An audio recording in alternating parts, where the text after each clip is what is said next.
being able to quickly identify whether or not a student used key vocabulary terms in their response is going to speed up your grading. And so I want to show you a tool that you can install that will highlight key terms in the text. Okay, so here I'm just on a text response, and I'm going to go ahead and click this extension right here. It's called multi-highlight, and it's going to allow me to enter some key terms. Now those key terms stay there from load to reload, and so I don't have to type them each time, but since this is the first time that we'll use it, let's see, this is a geology one, so I'm going to look for the word geology, and I got to toggle it on.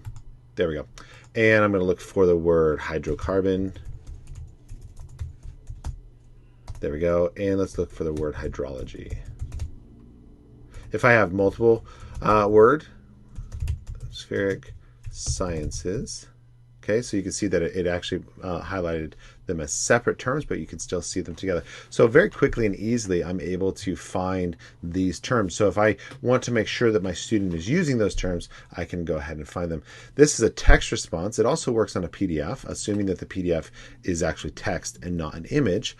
So let's go ahead and change some words here real quick. Let's say moon. Okay, and let's say earth. And we'll say lunar.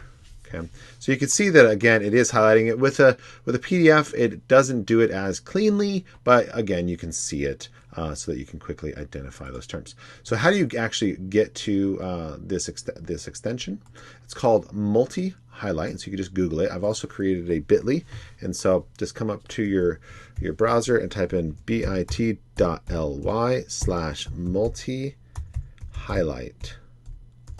Right there, and it's going to take you straight to this extension.